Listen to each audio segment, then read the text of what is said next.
Welcome students.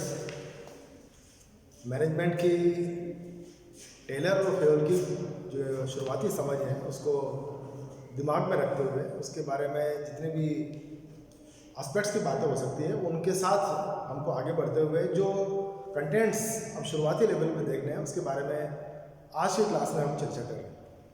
और जैसा आपके सामने लिखा हुआ है levels and functions of management, कि मैनेजमेंट की समझ जब भी हमको किसी के दिमाग में डालनी हो, मैनेजमेंट के बारे में समझाना हो, तो ये दो बातें हमको उस व्यक्ति तक पहुंचानी जरूरी है। या मैनेजमेंट को कोई व्यक्ति समझना चाहता है तो इन दो चीज़ों के बारे में जाने, ये उसके लिए बेसिक रिक्वायरमेंट है।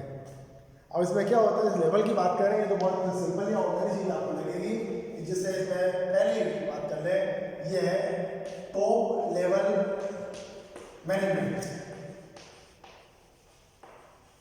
इसको उच्च स्तरीय प्रबंधन मैनेजमेंट है। और कैसा है, टॉप लेवल का है। टॉप लेवल क्वालिटी की बात नहीं कर रहे हैं, ये हमारे, क्योंकि आप हाईएस्ट पोजीशन पर हो किसी भी कंपनी में, जितने मैनेजमेंट के लेवल्स हैं उसमें सबसे ऊपर आपकी पोजीशन है, इसलिए आपका नाम है टॉप लेवल मैनेजमेंट। अब इसके सबऑर्डिनेशन में जो दूसरा लेवल आता है इसका नाम दिया जाता है मिडिल लेवल मैनेजमेंट।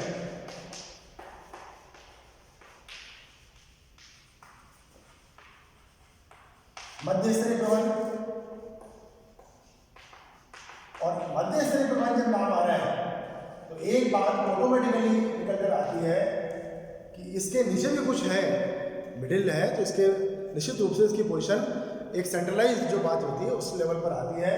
तो तीसरा लेवल सभी के दिमाग में बिल्कुल स्पष्ट रूप से आता है, इसका नाम है लोअर लेवल मैनेजमेंट, निम्न स्तरीय प्रबंधन।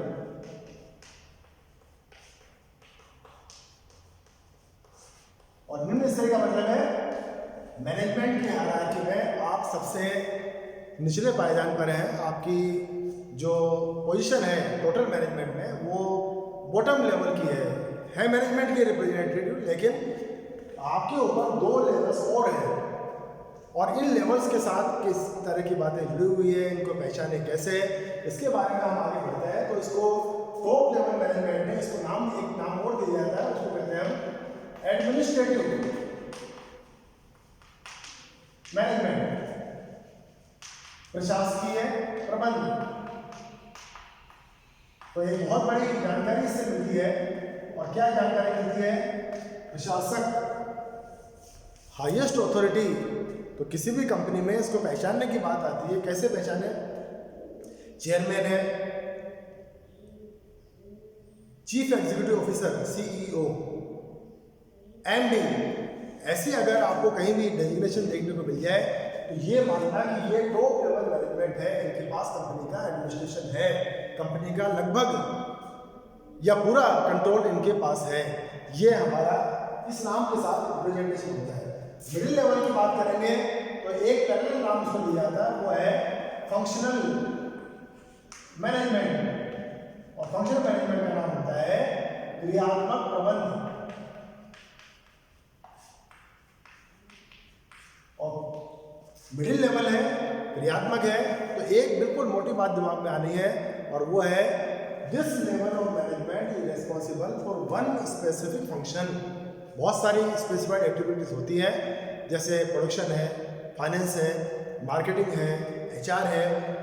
तो वन सिंगल जो फंक्शन की बात आती है उसका हेड, उस एक्टिविटी को हैंडल करने वाली जो अथॉरिटी है उसको नाम देते हैं मिडिल लेवल मैनेजमेंट या फंक्शनल मैनेजमेंट, क्रियात्मक प्रबंधन या डिपार्टमेंटल मैनेजमेंट। क्योंकि डिपार्टमेंट ही है सही मायने में, तो यह है एक पर्टिकुलर डिपार्टमेंट का चार्ज आपके पास है, एक पर्टिकुलर एक्टिविटी के हेड आप हैं, इसलिए आपका नाम है फंक्शनल मैनेजमेंट। और लोएस्ट लेवल की बात करेंगे तो टर्म आती है इसमें ऑपरेशनल मैनेजमेंट, या दूसरा नाम और दिया जाता है इसको, वो है सुपरवाइजरी मैनेजमेंट। ऑपरेशन को नाम देंगे हम परिचालन प्रबंधन, और सुपरवाइजरी को नाम देंगे हम पर्यवेक्षण। ये मैनेजमेंट लेवल्स में सबसे लोएस्ट जो लेवल की बात कर रहे हैं हम, इसमें ऑपरेशनल जहाँ वास्तव में काम का निष्पादन होता है वो लेवल है।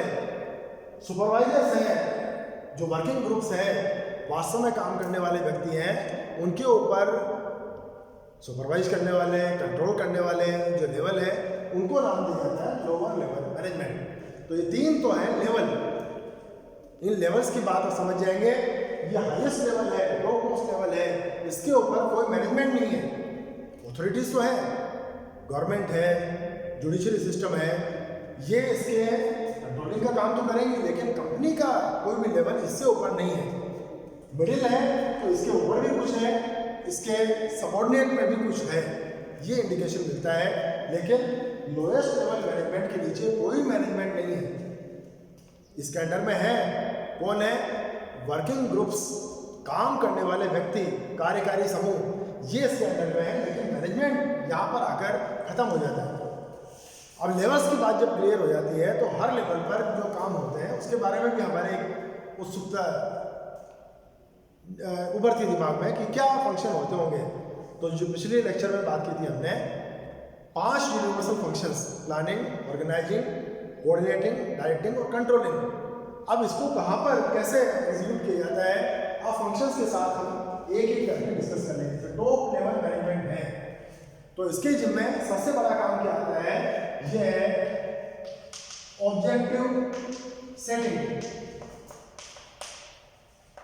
लक्ष्य निर्धारण, उद्देश्य तय करना, उद्देश्य निर्धारण। कंपनी क्यों बनाई गई है, कंपनी क्यों चलाई जा रही है, इस ऑब्जेक्टिव को कंटिन्यू करना है, इसमें कोई चेंज करना है, ये डिसाइडिंग अथॉरिटी होती है टॉप लेवल मैनेजमेंट। दूसरा इसका जो फंक्शन होता है वो होता है पॉलिसी मेकिंग, नीतियां बनाना। और नीतियों के बारे में बहुत सिंप्लीफाइड वे में जान लें। What are policies? Policies are permanent guideline factors, स्थायी मार्गदर्शक बातें, ऐसी बातें हैं जो कंपनी में बार बार होती हैं, हमेशा होती हैं, उसके बारे में पॉलिसी बना ली जाती है। पॉलिसी काय की? परचेज की पॉलिसी, सेल्स की पॉलिसी, रिक्रूटमेंट की पॉलिसी, ट्रांसफर की पॉलिसी, प्रमोशन की पॉलिसी। वो काम जो बार बार होंगे, तो हर बार वो करने के लिए हम क्या करें, कैसे करें, उसके ऊपर डिपेंड नहीं करना है। आप पॉलिसी को फॉलो करो और उस काम को पूरा करो।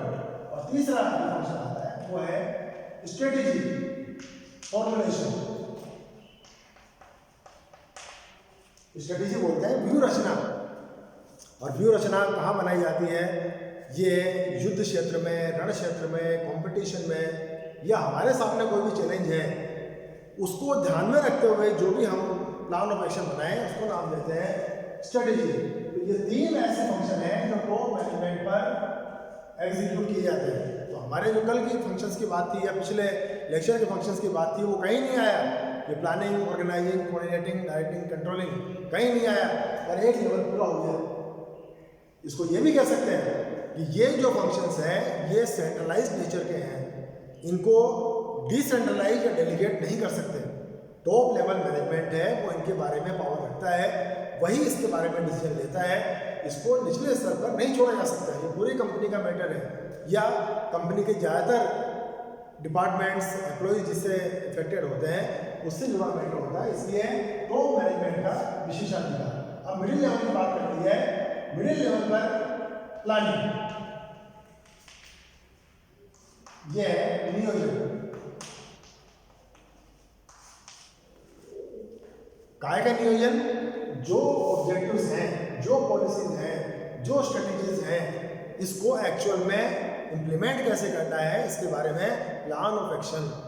तो whatever has been decided you have to make specific plan of actions for them. उनको क्रियान्वित करने की आपकी जो व्यवहारिक योजना है उसको कहेंगे हम प्लानिंग। और इस लेवल का अगला फंक्शन होगा ऑर्गेनाइजिंग, इसको कहेंगे हम संगठन। जो कुछ प्लान कर लिया गया है इसको इम्प्लीमेंट कौन करेगा? तो divide the activities among working groups. जो भी काम आपने तय किया है उसको कार्यकारी समूह में विभाजित करना। Decentralisation of authority, decentralisation of power या असाइनिंग रिस्पॉन्सिबिलिटी, ये टास्क पूरी की जाती है ऑर्गेनाइजिंग फंक्शन में। और तीसरा फंक्शन इस लेवल पर होता है वो है कोऑर्डिनेटिंग, इसको नाम देंगे हम समन्वय। समन्वय, एकरूपता, तालमेल, किसमें? आपके डिफरेंट प्लान ऑफ एक्शंस में, आपके डिफरेंट लेवल्स ऑफ हायरार्की है, इनमें आपके इफेक्टिव कोऑर्डिनेशन होना बहुत जरूरी है। और साथ में जितने अदर डिपार्टमेंट्स हैं, क्योंकि आप क्या है मिडिल लेवल पर, ये है डिपार्टमेंटल मैनेजर। तो आपके मान लो कोई एक डिपार्टमेंट है, फाइनेंस है, प्रोडक्शन है, तो आपका कोऑर्डिनेशन जो बचे हुए डिपार्टमेंट्स हैं इनके साथ में रहे, ये एश्योर करेगा हर मिडिल लेवल मैनेजमेंट। तो मिडिल लेवल पर ये 3 फंक्शंस एग्जीक्यूट किए गए। अब बारी आती है लोअर लेवल मैनेजमेंट की। लोअर लेवल पर जो हमारा अगला फंक्शन बचता है, एक तो है डायरेक्टिंग। डायरेक्टिंग, इसको नाम दिया हमने निर्देशन। इस फंक्शन में क्या किया कि लोगों को बताना आप क्या करें, उनको ऑब्जर्व करके मालूम करना जो कुछ हो रहा है सही हो रहा है या नहीं हो रहा है, हम जैसा और उनसे एक्सपेक्ट कर रहे हैं उसके बारे में उनको बताना। ये सब बातें, मार्गदर्शन देना, उनका दिशा निर्देश देना, ये सब बातें आती है डायरेक्शन में। और फिर बात आती है कंट्रोल की, नियंत्रण। नियंत्रण यानी कंफर्म करना सब कुछ वैसा हुआ है जैसा डिसाइड किया गया था। कहाँ? यहाँ, यहाँ, यहाँ और यहाँ, ये हमने तय किया हुआ है। अब उसको एक्चुअल में कैसे परफॉर्म किया गया, जो कुछ किया गया वो सही था या नहीं था, अगर कहीं और कमी की आपकी स्थिति नजर आती है उसको दूर करने का प्रयास करना, ये सारी के सारी बातें आती है कंट्रोल में। तो ये है 3 लेवल्स ऑफ मैनेजमेंट। इनकी पहचान कैसे करनी है, इनको किस नाम से पुकारना है और किस लेवल पर क्या फंक्शंस होते हैं, इसकी अगर आपके पास जानकारी है तो मैनेजमेंट का लगभग मेजर पोर्शन आपने कवर कर लिया। मैनेजमेंट के जितने कंटेंट्स हैं वो सब इसके आसपास घूमते हैं। तो इन चीज़ों को बेसिस रूप में आप हमेशा ध्यान में रखेंगे, यही आपसे एक्सपेक्टेशन है। Thank you.